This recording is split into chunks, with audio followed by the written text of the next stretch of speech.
All right, I'd call upon the Norfolk DA's office to see if they can have somebody appointed on that case.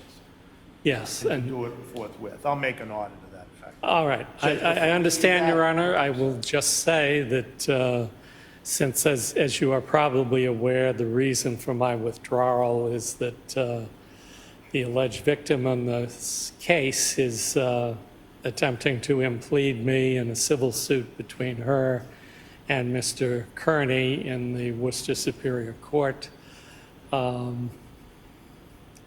The situation does not seem to me personally, and I'm not speaking for the office, conducive to enticing a special prosecutor to assume my position. So we'll have to see what develops. Okay, I'll make an order. Margaret, just as to 240043, the order of the court that the district attorney appoint a special prosecutor within 30 days.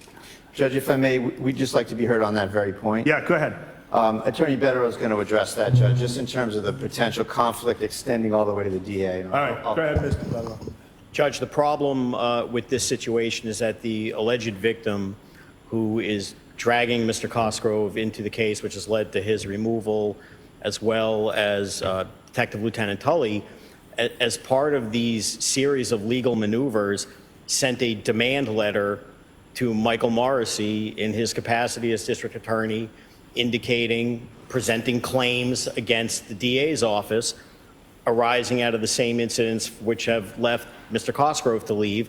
And it's a classic demand letter. If something's not done within 6 months, she intends to take legal action. And this is to the Norfolk DA. This is to Michael Morrissey in his capacity as district attorney, and we believe that the Norfolk DA's office now has an irreconcilable conflict because it would lead to questions about how are they in a position as a future potential litigant to start appointing people. So why don't you do this? Why don't you write up something and put something in writing to show your opposition?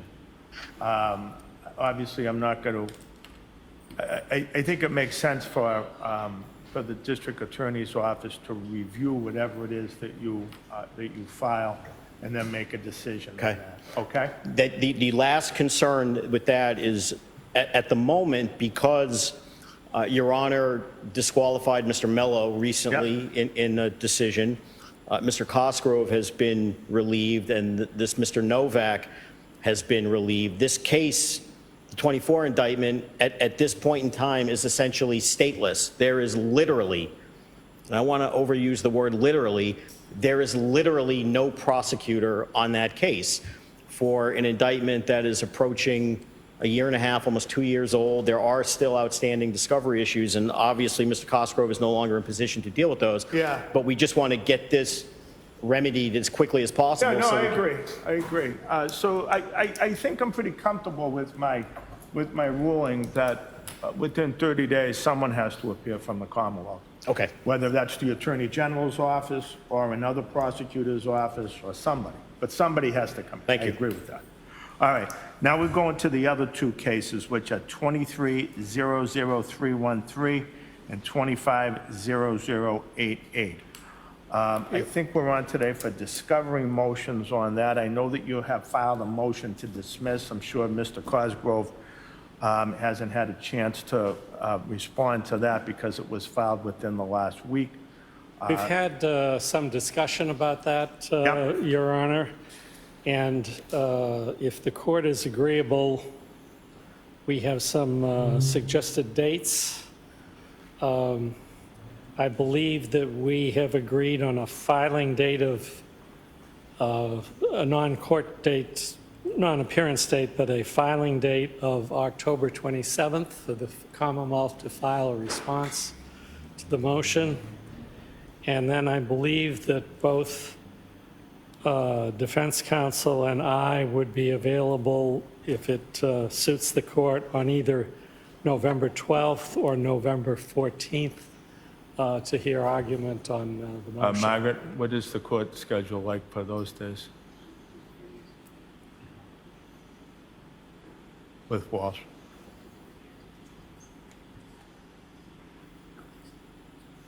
No. It's going to have to go through the regular course. Give me a date later in the month. I think Yeah, because the Walsh trial is going to start in, I think, October 20th, and that will take care of this session for a while. Does October 20th work? No, we're talking about Mr. Cosgrove having the hearing later in the month of November. The filing date's fine. Right, so, Later in November, Your Honor? Yeah, okay. they didn't think they were going to be available till December. yes, but I mean, Oh, the is it- following week is Thanksgiving week. Yeah, okay, then go into the first week of December. Any day but the 4th. Well, that suits me because I can't come on the 4th. So Is the 5th okay? Friday, the 5th? Yeah, does that make sense? All right. Is this a Okay, so Friday, December 5th. non-evidentiary motion to dismiss? Correct. Yes, I Madam think Clerk. it's non-evidentiary at that point. There's a prayer in the motion for an evidentiary hearing, but I assume the judge would make a decision as to whether or not to grant that based on the argument on the Yep. 5th. It'll be at 2 PM. Okay, what else do we have? Do we have any? There are two other matters, Your Honor, that I'd like to raise with the court. One is a motion for a protective order for certain investigative materials. I have just, Is this the Brady list? yes, it relates to the Brady list. Yeah. I have just served the actual motion. The attachment was previously provided to the defense, but I believe Mr. Bradel wants to, is okay with taking it up today and wants to be heard briefly on it. Yeah, And that's, I'll rely on my written submission. okay. So what we have before us is a motion for protective order relevant to certain internal investigatory materials, and that has been presented today by Mr. Cosgrove. Mr. Bradel, go right ahead. Thank you, Your Honor. As the court will certainly remember, we maintain our objection about public materials, about Right. public officials, that, the risk of embarrassment, et cetera, is not a grounds to, hide something from the public. And, a lot of this stuff, the trend has been in the last few years to make police misconduct issues publicly accessible. So, Mr. Kearney shouldn't have less rights than everybody else out there. There's no First Amendment exception for Aidan Kearney that he can't have things that the public can have. So this is one of those issues where, we maintain our objection that there's no reason to impound these items. And the stated reason that, Mr. Kearney might talk about these issues is not a grounds, and it fits under the rubric of public officials' misconduct should be out in the public sunshine. And that's that. So it's not a grounds to say, well, Mr. Kearney's going to talk about it. And so it's a simple analysis that the public interest should prevail here, and Mr. Kearney should be included in that and get the benefit of that. Okay. So there's no grounds. Thank you. Gotcha. Okay, what else we got? Anything, Mr. Cosgrove? I just have one more thing, Your Honor. Judge Rayburn, quite a while back, I want to call the court's attention to this, even though I'm not going to be in the position of litigating it. Judge Rayburn, quite a while back, gave Ms. Gattani leave to file pro se motions with the court. About 3 days or thereabouts after I became aware of my need to withdraw, there was a release of a link to Ms. Gaetani's cell phone extraction on the internet, which raised a number of issues, having litigated what should happen with this cell phone extraction rather extensively over the course of this case, raised a number of issues that I would otherwise have proceeded with a motion before the court, specifically as to whether the release by someone, and it was not directly released by Mr. Kearney, violated Judge Krupp's order. Ms. Gaetani has filed a pro se motion, which sets forth a factual basis for that and asks for certain remedies. I'm not sure I'm on the same page with her as to what the appropriate remedies would be or whether it also violates Your Honor's order. But I do think it raises very substantial questions as to whether there was a violation of Judge Krupp's order. And I would urge the court to take a look at it and consider whether it's worth a hearing date and how the court should proceed. And that's all I'll say about it. Okay. Have you seen it, Mr. Bradel?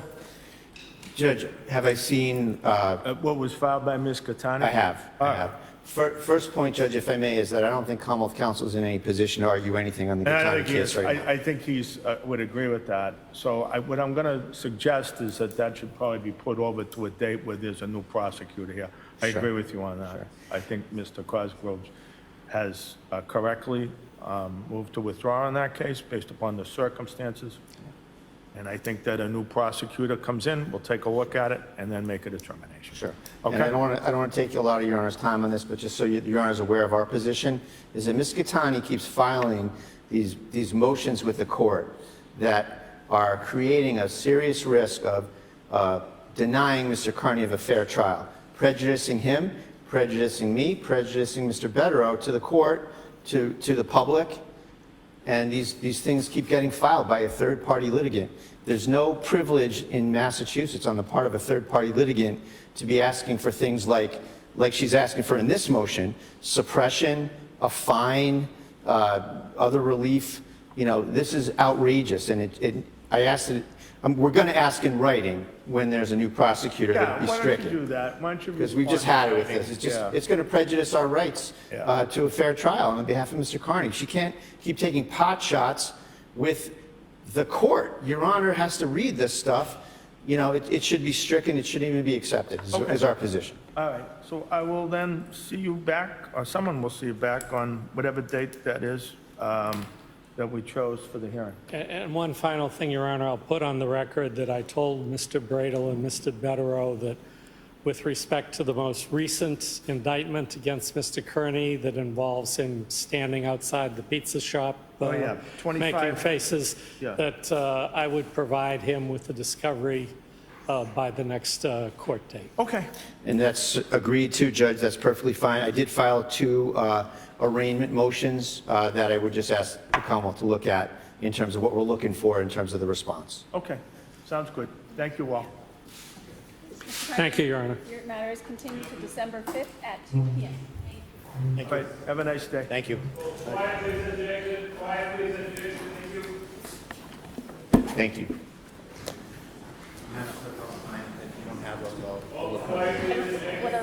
So in the 25 case, it's a motion for exculpatory discovery, that's the Grant McFarland stuff, and then there's like an arraignment motion for discovery. It's really just asked for like specific things. and stuff. We probably have them. Yeah, I thought I saw it in the docket. Okay, great. But I just- I'll make sure everybody's. One thing I didn't see, so your motion to dismiss, we have a memorandum. Yep.